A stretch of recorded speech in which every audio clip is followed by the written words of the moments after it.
Ladies and gentlemen, put your hands together for Stephen A. Smith.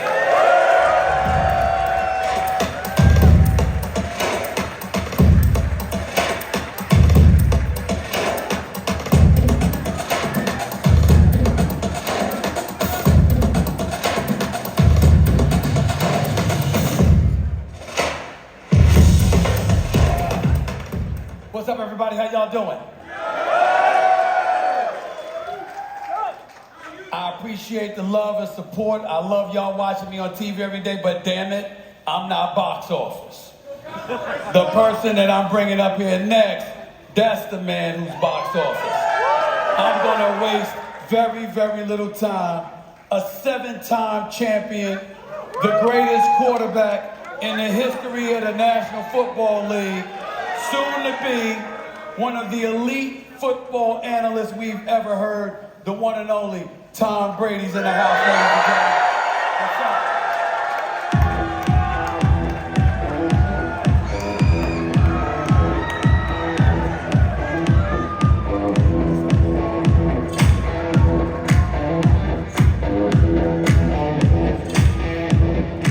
What's happening?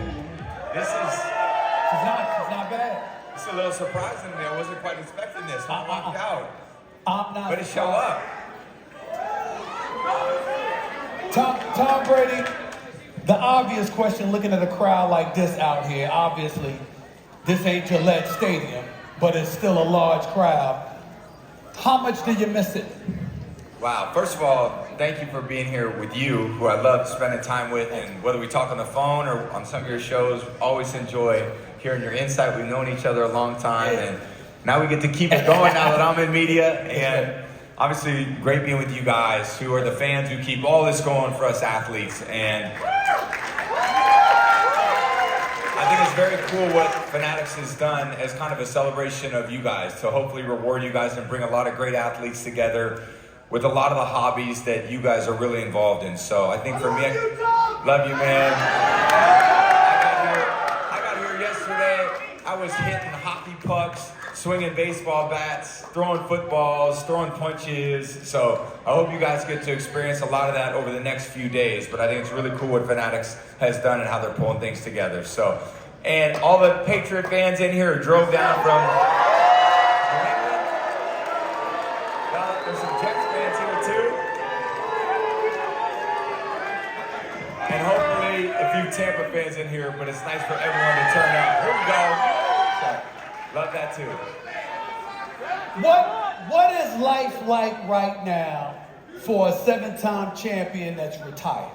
I'm not talking about work. I'm just talking about when you talk about, was it basketball, you're lifting weight? I mean, what are you, TB12? We'll get into all of that because you're in pretty damn good shape right now. But I got to ask you, what is life like in retirement? I tell you, I'm retired from football, but I'm busier than ever in life. All right. And I just had a lot of great things going on. Still mostly involved in sports. And I think that's where I've spent the last 33 years of my life, and going back from high school sports all the way through now.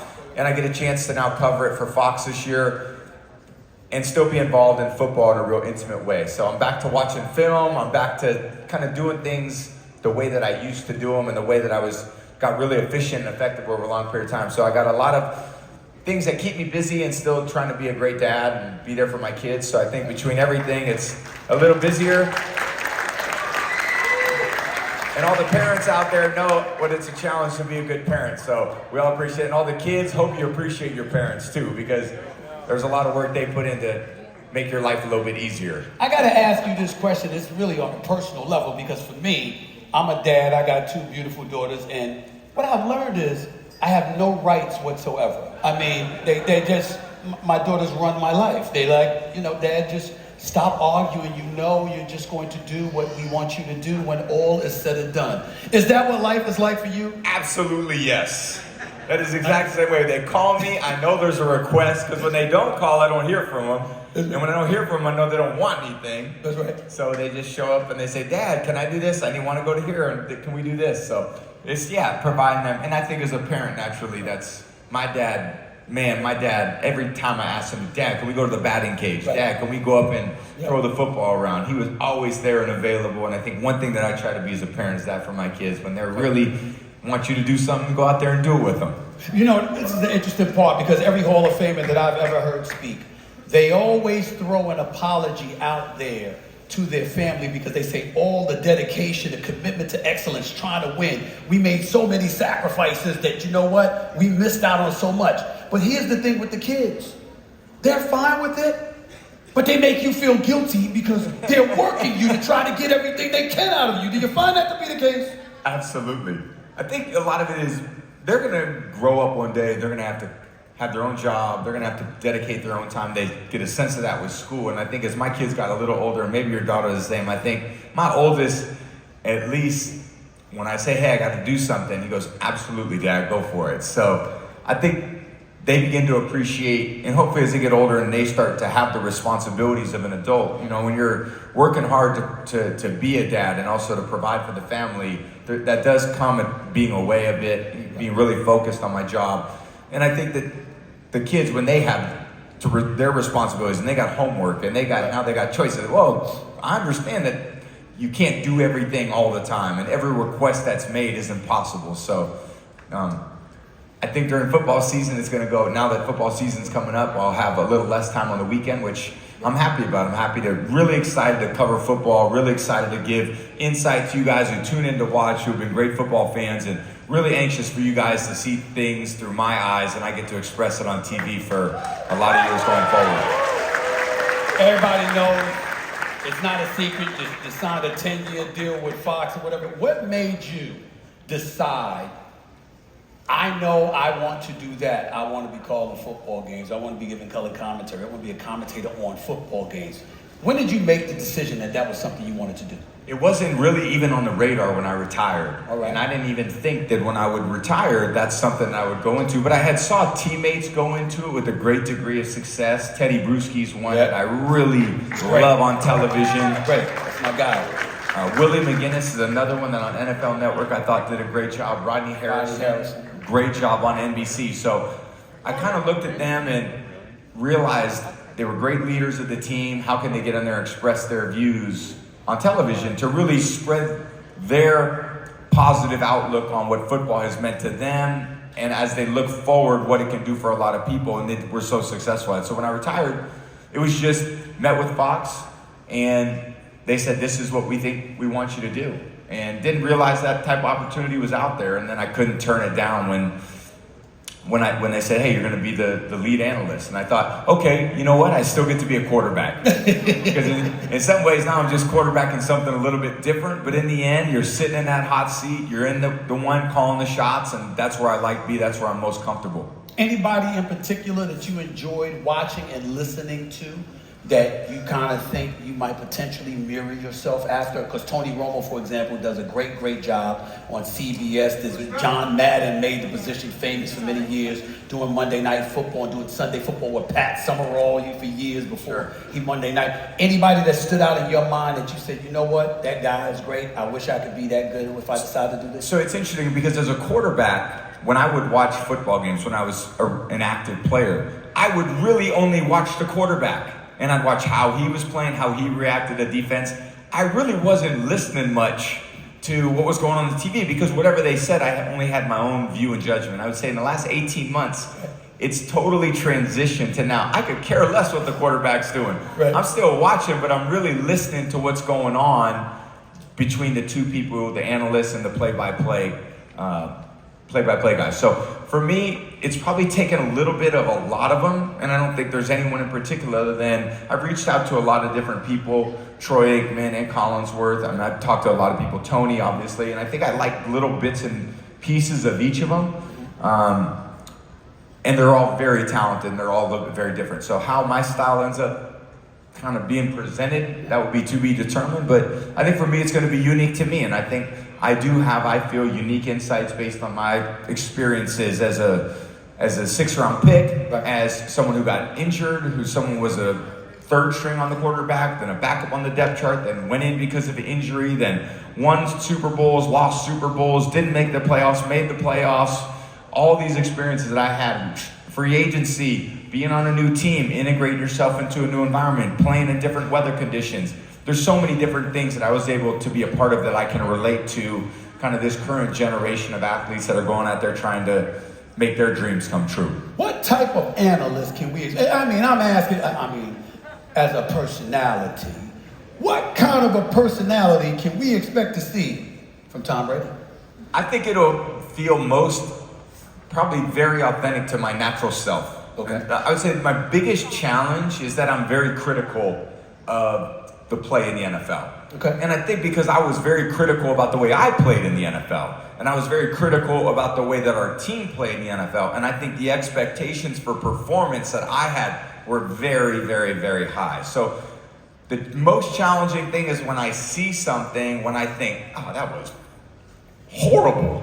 Right. I just can't say that on TV. Why not? Well, because there's parents and, there's parents and there's family members, and I don't want to always necessarily say it in that way. Okay. But I think if I was doing it myself, and let's say I threw a really bad interception, I would walk to the sidelines and I said, you are the worst quarterback in the world. How can you possibly make that throw? That was terrible. Right. But I just don't want to be so critical because in some ways I don't necessarily know exactly what the problem was on that play. If, let's say, Daniel Jones throws an interception. I didn't mean to say it like that. That's what I'm trying to say.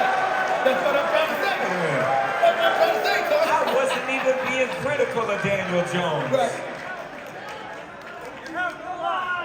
Maybe I was a little bit. That's what I'm saying. And not only that, because of your expertise, we can guess and we can speculate on what we're seeing and ultimately lean on the result. You'll know specifically what the hell somebody did wrong and why. Yeah. And you gonna dial it back or you gonna bring it? Yeah, I don't think I'm gonna dial it back to make something that was negative into a neutral or a positive. Right. I think if something's not good, I'm gonna point it out why it's not good and how it can be better. Right. That's the important part is, and I think a lot of it, even the criticism of a player versus the criticism of a play is very different. Just because someone is attached to the negative aspect of a play doesn't mean you're being negative toward that player. Right. Look, anyone who's playing in the NFL is a talented player. Anybody who is making a living playing professional sports is at the 1% of the 1% of the 1%. They're all great. That doesn't mean what they do is great all the time. Right. Being a great player is about making great plays consistently over the course of a week, of a game, of a season, of a career. If you tell me someone's a great player, it doesn't mean he makes great plays all the time. I could make bad plays. I just make a lot more great plays than bad plays. You know what? Even a very average player can make great plays. But the problem is they make a great play, then they make a negative play. Great play, negative play. Well, in that case, you are average because great, an A and an F ends up being a C. And I think for a great player, you should aspire to mostly A's, definitely some B's, every once in a while some C's, and very, very rarely, the D's and the F's, so to speak. Why the hiatus?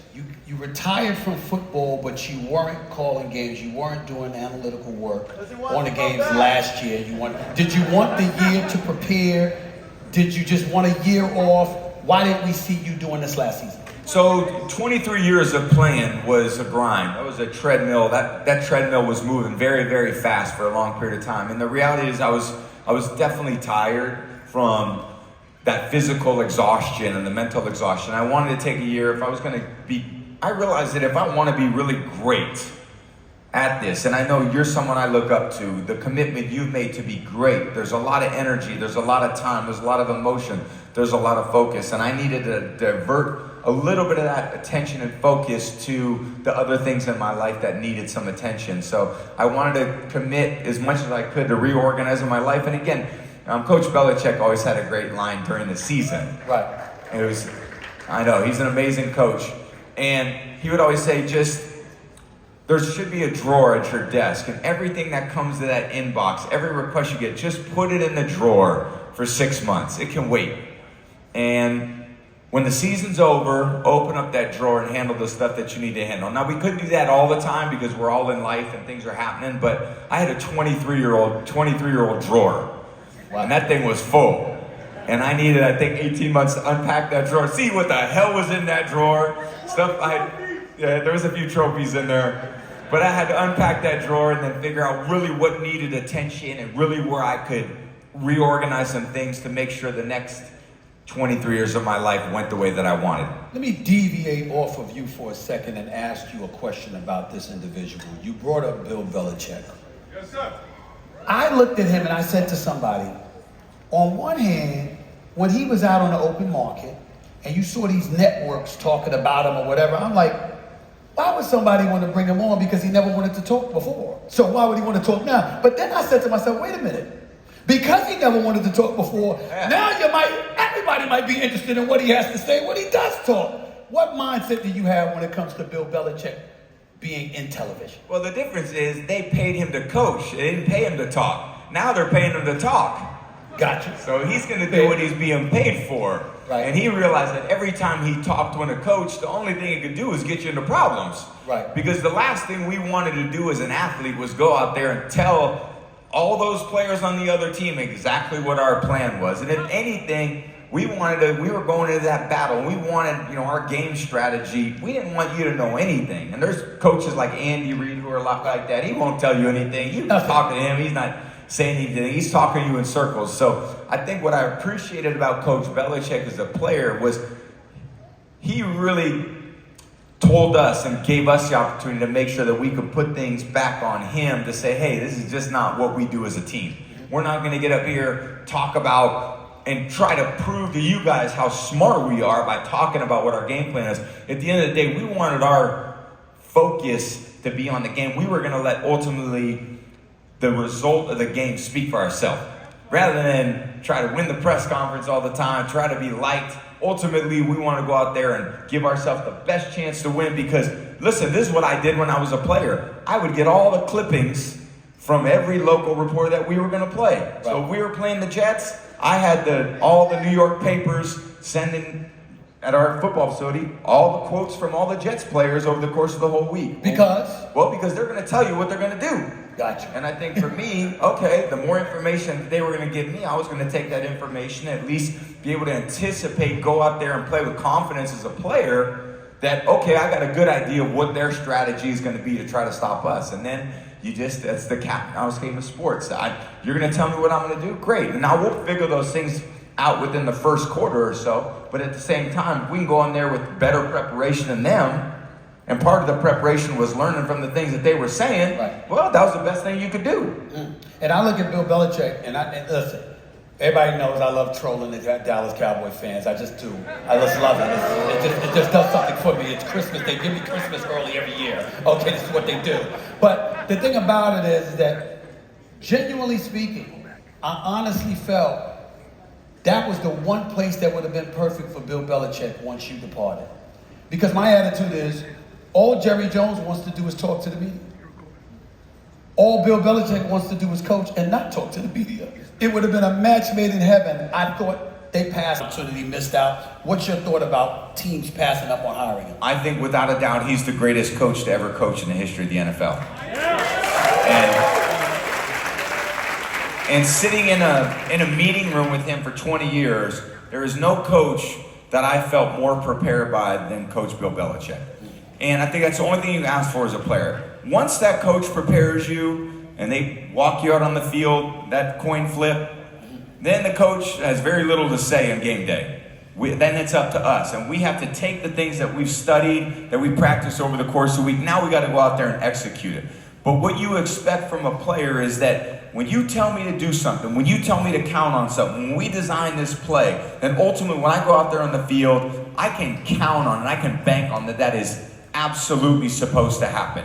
Now sometimes if you're playing another coach that's equally as skilled, they're going to have some counterattacks to your attacks. And you've got to be able to be prepared for those. But I think he prepared us so well, and if I would look at any of these organizations who have any head coaching vacancies, Bill Belichick to me is a no-brainer. Now he's going to come and he's going to be authoritative, and he's going to have his own way of doing things, and you got to be okay with that.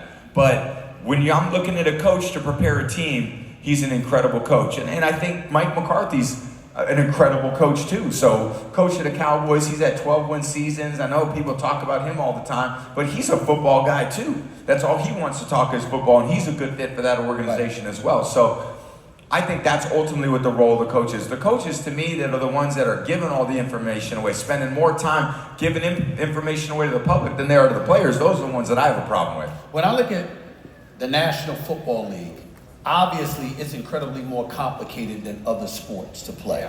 I'm not trying to say that a manager for Major League Baseball doesn't have responsibilities, a head coach for the NBA doesn't have responsibilities, but you can ultimately give them the ball and say, take me there. Sure. I can't swing the bat for you, Aaron Judge. You got to do that. I can't shoot a J for you, Steph Curry. You got to do that. Yeah. But in football, it's so much more difficult. So in regards to that, I get it. But I still lean on what Nick Saban talked to me about, because I've had the pleasure of having private conversations with Nick Saban. And he talked about leadership and being a leader of men. How important is that in today's NFL compared to what it was back in the day? Yeah, so I'm not going to give up on the fact of leadership and being leader of men as one of the critical components to being a great player, quarterback, coach, owner. We all need more leaders in this world. We all need more people that are, worried about solutions than complaints.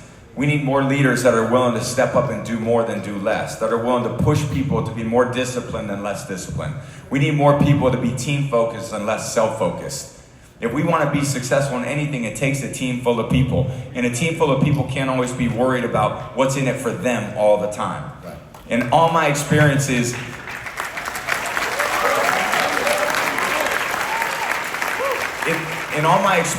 in sports, whether it was high school sports, college sports, pro sports, the greatest team we had, you woke up every day and you went in there saying, what can I do to help the team win? Not what can the team do for me to promote myself as an individual.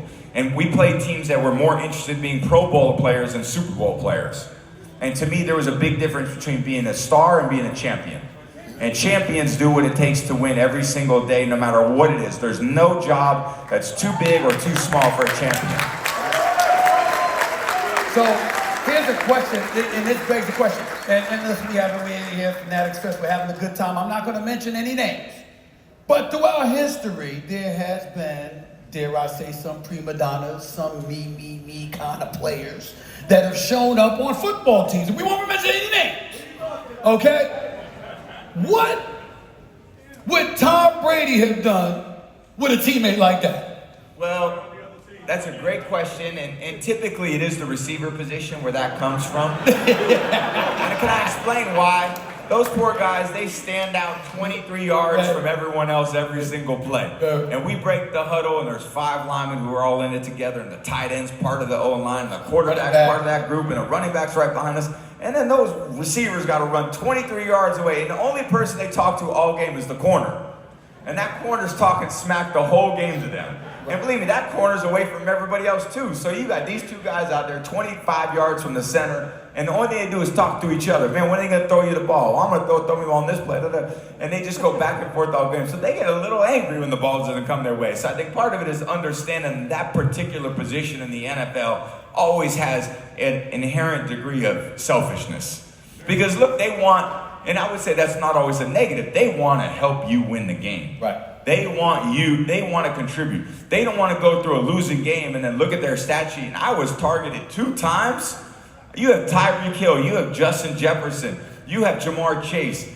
You don't want to lose a game and look over and see those guys were targeted once or twice in the game. You want to try to feed them the ball. And believe me, if I was a quarterback, I'd be wanting to feed them the ball too. Good defenses, they try to take them away, and I don't think the receivers always necessarily understand that. That's right. I try to tell them, you don't understand, when they have a certain defense called, they're sometimes putting 1.5 players on you and sometimes 2 players. And in that case, I got to throw to somebody else that has a better matchup. Now, when you get a true one-on-one, we're going to get you the ball, just like every other sport, just like basketball. If they got 2 on LeBron, there's 1 guy free. Right. And I think being a good quarterback is kind of being that point guard and seeing, okay, where is there extra coverage? And then where can I get the ball where it's for the easiest opportunity for us to gain yards? And the opportunity, if they give LeBron a one-on-one, then give him the ball. Right. And that's the point. That's how you play quarterback. You're out there point guard, you're just dishing the ball to the people who can do something with it. The eloquence of that delivery is just phenomenal. That's why you're Tom Brady. But respectfully, it didn't answer my question. If you had a teammate, Yeah. Okay. that was that kind of prima donna, Yeah. I'll put it to you this way. I once interviewed Joe Montana. And I was bringing that very scenario up. Joe Montana said I'd look at him and whisper in his ear, "You want to see the ball for the next 2 weeks? Yeah. You better chill out." Yeah. I'm asking Tom Brady, what would Tom Brady do? So what Tom Brady would do, and I've tried, is I would try to connect with that player on a level that he's really interested in, he can relate to. I want to find out about what's going on with him in his life and why he's feeling the way he's feeling, and then try to rationalize things to a degree and say, hey, I understand what you're saying, but from my standpoint, this is how I see. So it's really about creating that connection through that relationship that you're trying to build with those particular receivers. The unfortunate thing about that is you're never going to get 100% of the way there. You could spend all your time and energy trying to connect with someone who's more self-focused, but in the end, that's their character and that's who they are. You may realize that maybe you could get 5% more out of them or 10%, but you may not get 20 or 30% more out of them. And I think that's anyone who's in here in a career, who's working, who's in charge of people and running a business. You find people that may be a little self-focused. You could put a lot of time and energy in them, and that's important because by doing that, you can actually minimize some of the distraction. But at the same time, you got to understand what the realistic expectations are for that as well. And then the opportunity, if they become too selfish, then at some point, they got to go play for the competition. And that's just the reality of sports. I think that's why it's very important to understand their emotional aspects to every athlete as well. We often evaluate athletes only on their physical ability. I watch the NFL draft. Oh, he's going to be a great player. Oh, watch him roll right and escape here. Watch him make this throw. He throws it hard. Watch him throw the downfield ball. And I'm sitting here going, okay, well, that's about 1/3 of what he needs to do to be successful. Right. What about the other 2/3 that nobody is thinking about? How does he deal with failure? How does he deal with success? Is he involved in game planning? Is he a good leader? Is he going to learn from year to year? Is he going to be better in the 8th game of the year than he was in the 1st? How does he take care of himself? Does he have good habits off the field? What's his background like? Does he know how to deal with a degree of adversity? Right. So to me, that's such a small part of it. And I think we all have to understand that we're all emotional beings. And if you want to really actualize your true potential, you've got to become really in control of your emotions. The best players I had and the best teammates I ever had, they showed up to work every day. I never had to worry about their effort or their attitude. I knew that when I called a play, Wes Welker, he was going to run his ass off on every play, whether he got it or whether he didn't. Go ahead, I'm sorry. He was going to know what he had to do on every play. And every play, he was going to make the right decision. So when I was in a huddle with Wes Welker, I never thought for 1 second whether he was going to do the right thing or not. That frees my mind up to do what I need to do because my job's not easy. Right. And if I got to worry about, oh God, I look out and I see a receiver, I'm like, oh God, he doesn't even look like he knows it. He barely lined up right. He's looking over at the sideline. It looks like he's trying to ask the coach, what do I got? And I'm like, he's out. Right. I'm throwing the ball somewhere else. But would you? It's one thing to say he's out. You're going to throw the football to somebody else. Were you the type of player that was an extension of the coach from the standpoint you go to the coach and be like, look, he don't have it. He's not on his game. He didn't do. Some coaches see that for themselves. Some coach looked for the leaders to see that for them as well. Which kind of player were you? Well, no, I would just tell him directly, he's out. Put him out. I'm not, and I would tell the coach, and I would tell the coach, don't put him in because I'm not throwing him the ball. Right. So you put him in, just that we got 10 guys out there. So believe me, as a quarterback, that's the best thing you got. You hold the ball. So, and I would tell receivers on certain routes, I had a lot of pet peeves as a quarterback. And certain things I said, for example, if I was running an outside breaking route from the inside field to outside field and we went inside the defender, I told the receivers, I'm never throwing you the ball. So do it. I don't care whether you do it or not. If you do it, I'm never throwing, I'm just looking at someone else. So try to get outside, push them all the way up to your depth, and then break out. Give me a chance. So that gets the point across pretty quickly if they realize that's the case for them. I got a show on YouTube, the Stephen A. Smith Show, and you were kind enough to bless me with your presence and let me do an interview with you a few months ago. I still thank you for that. I got a quote that I want to read that you gave because I want everybody to hear this. This is what you had to say about today's NFL, right on that show. I think there's a lot of mediocrity in today's NFL. I don't see the excellence that I saw in the past. I don't think the coaching is as good as it was. I don't think the development of young players is as good as it was. The rules have allowed a lot of bad habits to get into the actual performance of the game. I just think the product, in my opinion, is less than what it's been. Elaborate to the audience why you, not just what you said, but why you felt the need to articulate that point of view, because it was clearly during the NFL season you were watching what you were watching, and you were not happy. Talk about it. I love football, that's why. And I love the sport, and if we had the iPhone 15 this year, I don't want to watch the iPhone 9 be re-released. And when I watch it, sometimes I think, wait a minute, we're regressing in the game a little bit because for a number of different reasons, and I could cite them all the way back for the last 15 years, but it could go from ultimately the development of the players is what's the most important in the NFL. If you want football to be good, you're going to want to develop these players to be better every single year. And the reality is we don't have the processes in place for those players to be better year after year. They may maintain, they may be slightly better, but not at the improvement levels that we were able to make when I was a younger player through our ability to practice more. We had less distractions. There was much more opportunity in the off season to train. There was more opportunity in training camp to train. There was more opportunity than the regular season to train.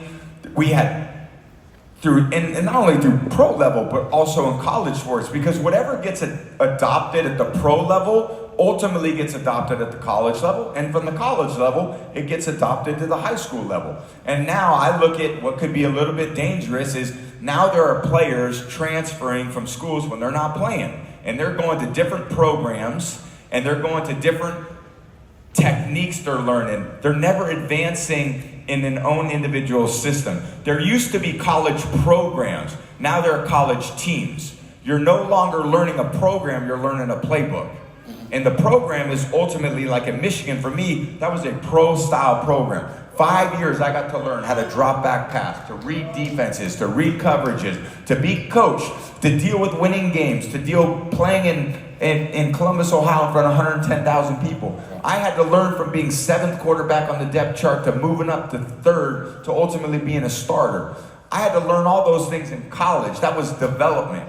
Then I went to New England and I was developed by Coach Belichick and the offensive staff there. I didn't start my first year. I think it's just a tragedy that we're forcing these rookies to play early. But the reality is the only reason why they are is because we dumbed the game down, which has allowed them to play. It used to be thought of at a higher level. We used to spend hours and hours in the offseason and training camp trying to be a little bit better than next year. But I think what happens is it discourages the coaches from going to deep levels because they realize the players don't have the opportunity to go to a deep level, so they're just going to teach them where they're at. How does that get rectified? How does that get rectified so the quality of the quality of play can improve? How do you rectify that? Well, I would say as I speak to, let's say, a quarterback, for example, when I was a quarterback, what I aspired to be was a game general out there. I wanted to be that field general. I wanted to call the shots. If you were my coach, you would call a play. That play would come into me. I would say, okay, I think, and we communicated before the game, this is the reason why he called the play. We talked about this. I'm walking the line of scrimmage. I'm looking at the defense. Oh, perfect. I love the defense. This is exactly why we called this play. I snapped the ball. Well, every defense is built a little differently, and every defense takes away something a little different. Sometimes I walk to the line of scrimmage. I knew exactly why we called the play, and I goes, oh, God, it's not going to work. We have no chance of this play working based on the defense that they called. So I would change the play. Got it. And I'd get out of the play, I'd turn it. Let's say I had a deep pass and they were guarding you deep. I would check to a run. I'd check to a short throw. I'd get out of that play to make sure that play was successful. Now the quarterbacks walk to the line of scrimmage, coach calls a deep play, defense calls a coverage that takes away a deep play, and they snap the ball. and that quarterback's holding the ball, and he gets sacked, and then I hear people go, "Oh, the offensive line's got to hold up for a and I'm listening like, there was no one going to be open on that play. You could call it 100 times, the same result would happen. When is the quarterback's responsibility to check to a play that's going to be successful? That's what I did. That's what Peyton Manning did. That's what Ben Roethlisberger did. That's what Drew Brees did. That's what Phillip Rivers did. Those are the guys. That's what Joe Montana did. That's what Steve Young did. That's what John Elway did. So when I look at the great players, I think, okay, let's try to be great. And to be great, you got to take control. You don't go out there on the air and you have a producer or director that says, hey, Stephen, this is what I want you to do. And all of a sudden you get out there and you just regurgitate what they said. You got to feel the moment. That's right. It's up to you. That's why they trust you. We need quarterbacks like you. Patrick Mahomes.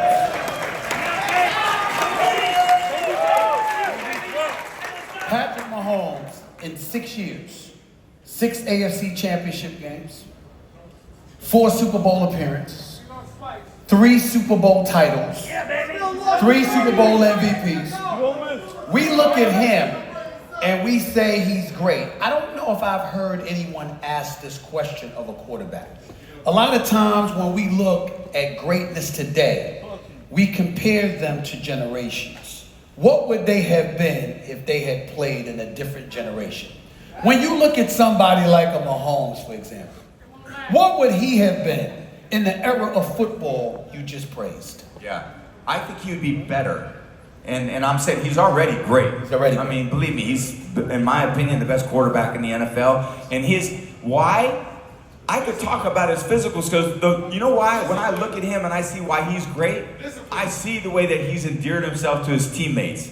I see the joy they have when they're out there playing together.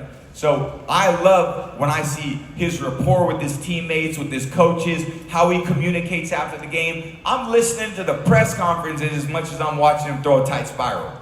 Because that's ultimately what that position is about. Yeah, it's about your ability to be physically gifted and run and throw on the move and drop his arm angle and read coverage and throw the ball deep. It's also about how the message you're creating every day to your fans, to your teammates, to your coaches, how you present yourself on the field, off the field, how you handle wins and losses. That to me is just as important in the development of a player. And I think the challenge that I see with him as he gets older, he's not as young as he was, and can he relate to the young players? I believe he will. He's now had a degree of success. Does that continue to motivate him? That's going to be up to him. There's going to be a lot of things that now happen in his life with his children, and as he grows that are probably external from football. How does he deal with those? I believe he's got a good foundation to deal with those. I would never ask you this question as a player, but damn it, you're an analyst now, so I can ask it. Top 5 quarterbacks in the National Football League right now, according to Tom Brady, Patrick Mahomes being number 1. Give me 2, 3, 4, and 5. Yeah, so I think consistently well the guys that I see Josh Allen as someone who's always impresses me as a player. I see Lamar Jackson, who always impresses me as a player. Yeah, I think that some different guys probably have different moments. Joe Burrow is very impressive the way he throws the ball and leads the team. Again, another guy who's got a great connection with his teammates. And then I think I'll leave it at those 4. I'm going to throw Aaron Rodgers in there. Of course.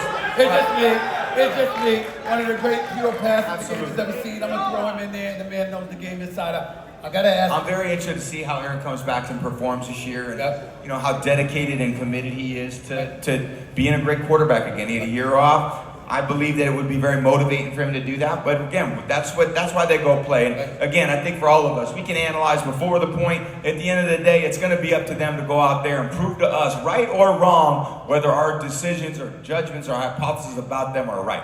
I look at somebody like the San Francisco 49ers for me. And I say to myself, they're knocking on the door.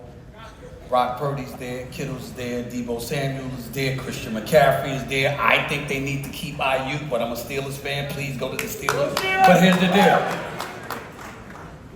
I look at San Francisco and there's 2 trains of thought. On one hand, you've been knocking on the door. At some point, you're going to kick it in. Or you've been knocking on the door, and you missed your opportunity. What mode of thinking, and I'm really not about San Francisco, just about that kind of scenario. When you've been knocking on the door and you've gotten so close, is it more of a missed opportunity, or is it more of we're right there? I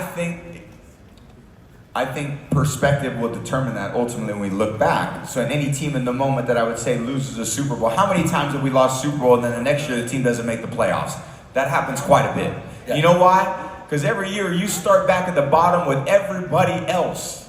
Whether you win the Super Bowl, whether you finish in 32nd place, you start at the bottom of that mountain that you're trying to climb. And I think someone like the 49ers, for example, they run a great program. I think they have a very good ownership. They have a very good general manager. They have a good head coach. They have a very good quarterback. They have a very good defensive coordinator who they've had. And I think those are great fundamentals of what you're looking for to build an organization. Those positions. I'm a huge Kyle Shanahan fan. I think he's an exceptional coach, an exceptional offensive mind. But I've never gotten over the fact that he was the offensive coordinator that lost a 25-point lead against your Patriots. Well, I'm like, run the football, keep the ball out of Tom Brady's hands, and the clock will work for you. That's just my thinking. Okay. Well, I'm glad it worked out the way it did. Let me say that. But at the same time, the argument for that is Matt Ryan had a 158.3 quarterback rating to that point. He was playing as well. He won the MVP of that season. They had Julio Jones out there. And had it not, let's say he handed the ball off a couple times and it didn't go well, they'd be saying, why didn't you put the ball in the hands of the MVP and throw it to your first ballot Hall of Fame receiver?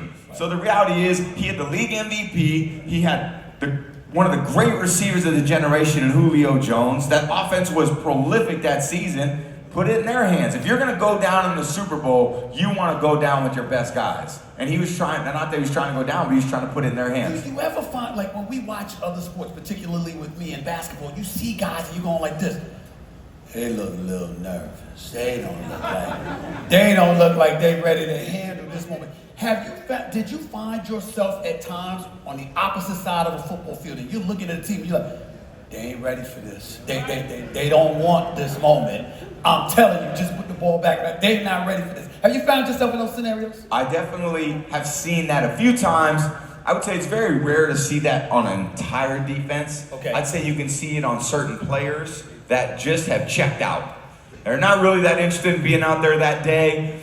Sometimes it comes a little bit later in the season or late in games where, they want to go out there and be a professional, but at the same time, they're playing very much within their comfort zone. They're not playing the way Ray Lewis played. They're not playing the way Ed Reed played. Those guys like that, Jason Taylor, they never checked out of a game. Zach Thomas, I had a chance to play against those guys a lot, and they were in it every single game. So I think for me, that was the guys that I really was. Michael Strahan, every game he was out there to try to, beat the opposing tackle on every play and sack the quarterback. Those are the guys that I really admire because we've watched you, particularly since you've retired. You're talking, you're vibing with a lot of people, you're showing more of your personality, etc. Whose ass did you want to kick most when you were on the football field? when I was on the football When you was on the football field, you just wanted, it brought you joy to bring them misery. Oh. Who was that player on a football field that made you feel that way? Well, I would say I had to try to create, a lot of ways I had to try to create that for everybody. Okay. Because it's never the person. Okay. Because the person is a human being. Right. It's the belief of who that person they're standing in your way. So and I would say it's more team-wide, but let's say the Colts back when I was at the Patriots. Every time they lost, man, I could have thrown a party at my house. and it's not because I didn't love Peyton Manning. Right. And I didn't respect him more than any other quarterback that ever played against. Right. I just knew that if we wanted to go where we wanted to get to, he was standing in the way. Right. And we had to move him out of the way. And the fact that someone else could slightly budge him a little bit off track, that helped our job a little bit more. But did that do it for you? Like you've got something, the great players that have blessed me with their knowledge would say, there's a difference between somebody being moved out of your way and you moving them out of your way. We like that too. That's what I'm saying. I do. I'm like, did you really get all right, somebody knocked off Peyton Manning, so you didn't get the chance to knock No, I didn't him. think like that. No, I wanted him to be knocked off every week. I would have taken them to knock him off, then I would have buried him deeper, and then hopefully the next people would bury him even deeper. But that was just, I wanted everybody to lose. Believe me, I never had, and I think a big part of this generation too that I see is, I didn't have friends on other teams when I was playing. I didn't have social media accounts where I could direct message people. Hugging one another, singing Kumbaya before you go up against them. You didn't do that. I didn't go out there on the field to shake hands, man. I was trying to, when I played against the Giants, oh my God, we almost got, this is 2020 COVID year. There was no fans. They didn't see us. I went out onto the field. I was so fired up. There was no one in the crowd, and they were trying to kick field goals on our side of the field. Well, I was not happy. I had going at it with the special teams coach, and I probably apologized. The backup quarterback, Blaine Gabbert, was like, what is wrong with you? But I just had to create this anger because I had to go out there feeling like anger really motivated me. Right. I think anger was a great emotion for me as an athlete, that if I could see that someone disrespected me and I could get angry, man, that created action within me. And that action within me created energy. And that energy created confidence. And that confidence created emotion. Right. And that emotion created a result that I wanted. We got about 3 minutes. We got about 3 minutes left here with the great Tom Brady. Gotta ask you a few of these questions. Number one, the number one threat to the Kansas City Chiefs in the AFC is whom?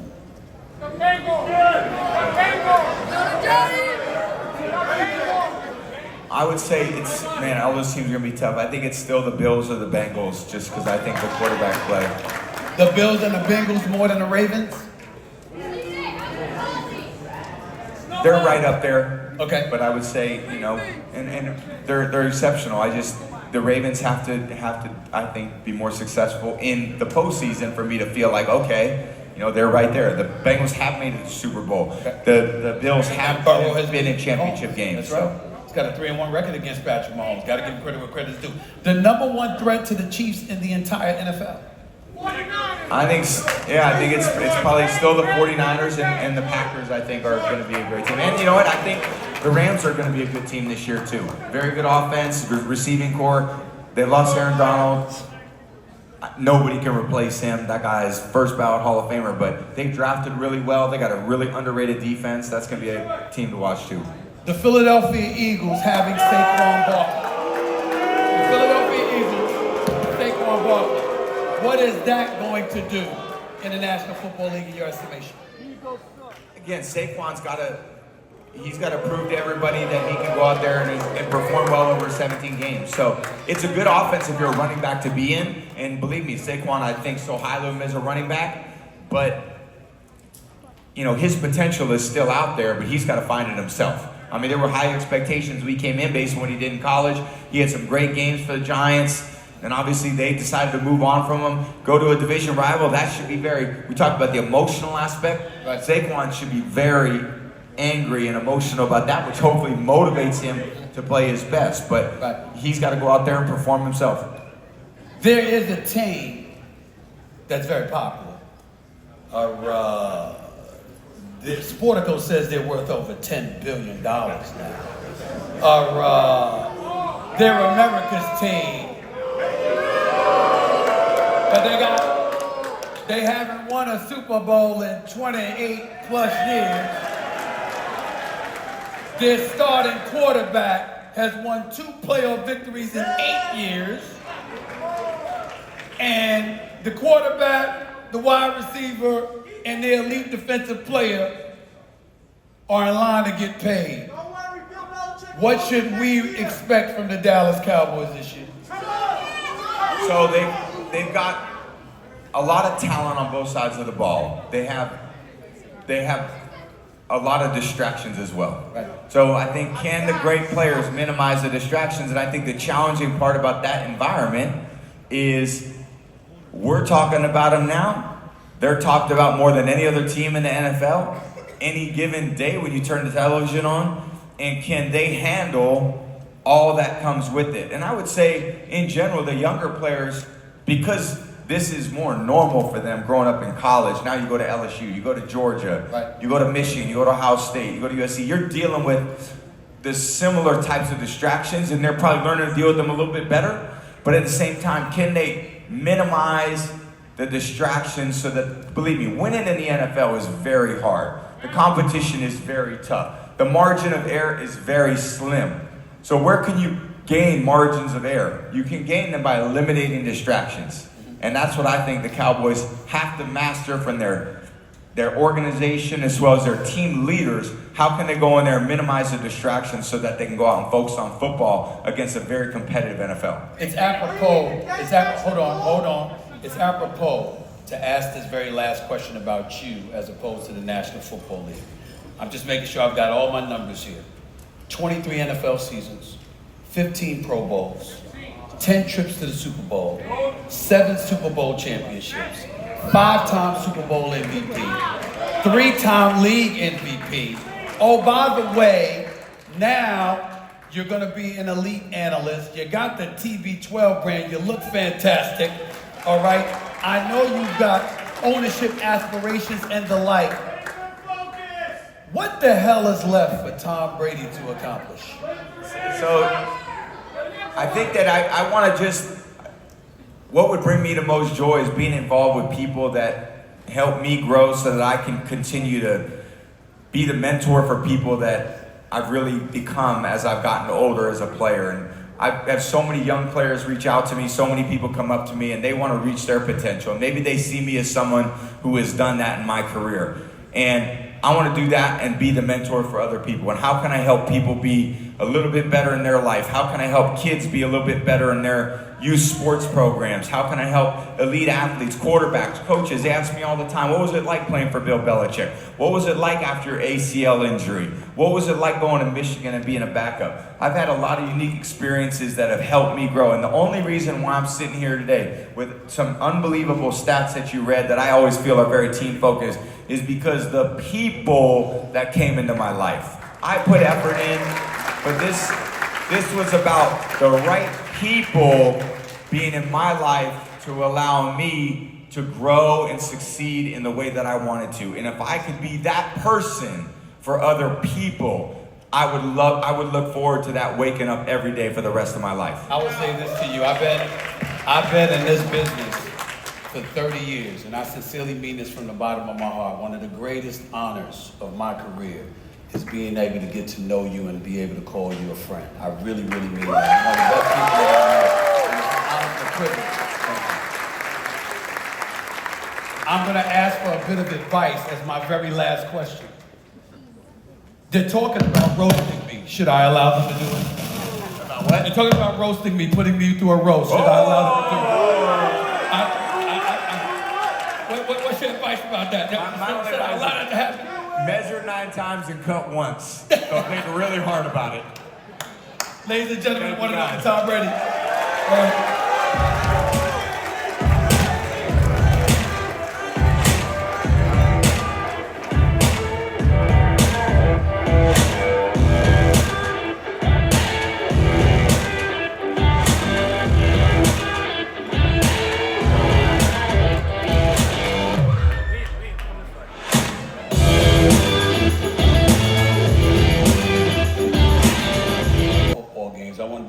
Commentary. I want to be a commentator on football games. When did you make the decision that that was something you wanted to do?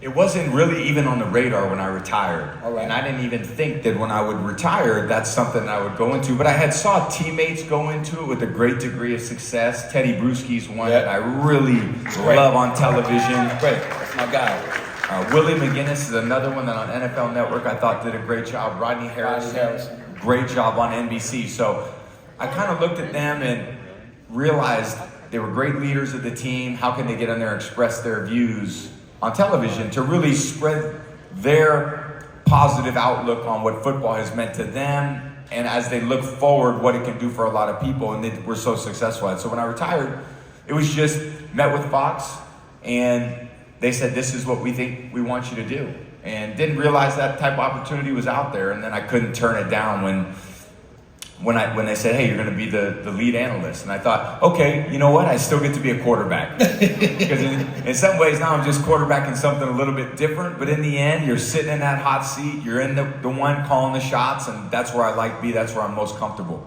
Anybody in particular that you enjoyed watching and listening to that you kind of think you might potentially mirror yourself after? Because Tony Romo, for example, does a great job on CBS. John Madden made the position famous for many years, doing Monday Night Football and doing Sunday Football with Pat Summerall for years before he Monday Night. Anybody that stood out in your mind that you said, you know what, that guy is great, I wish I could be that good if I decided to do this? So it's interesting because as a quarterback, when I would watch football games, when I was an active player, I would really only watch the quarterback. And I'd watch how he was playing, how he reacted to defense. I really wasn't listening much to what was going on the TV because whatever they said, I only had my own view and judgment. I would say in the last 18 months, it's totally transitioned to now. I could care less what the quarterback's doing. Right. I'm still watching, but I'm really listening to what's going on between the two people, the analysts and the play-by-play guys. So for me, it's probably taken a little bit of a lot of them, and I don't think there's anyone in particular other than I've reached out to a lot of different people, Troy Aikman and Collinsworth. I mean, I've talked to a lot of people, Tony, obviously, and I think I like little bits and pieces of each of them. And they're all very talented, and they're all a little bit very different. So how my style ends up kind of being presented, that would be to be determined, but I think for me, it's going to be unique to me, and I think I do have, I feel, unique insights based on my experiences as a 6th-round pick, as someone who got injured, someone was a 3rd string on the quarterback, then a backup on the depth chart, then went in because of an injury, then won Super Bowls, lost Super Bowls, didn't make the playoffs, made the playoffs.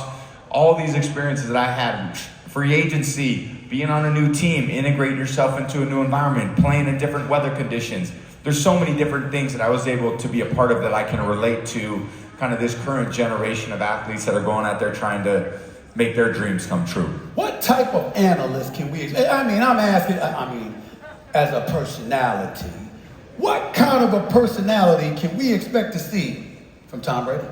I think it'll feel probably very authentic to my natural self. Okay. I would say my biggest challenge is that I'm very critical of the play in the NFL. Okay. And I think because I was very critical about the way I played in the NFL, and I was very critical about the way that our team played in the NFL, and I think the expectations for performance that I had were very, very, very high. So the most challenging thing is when I see something, when I think, oh, that was horrible. Right. I just can't say that on TV. Why not? Well, because there's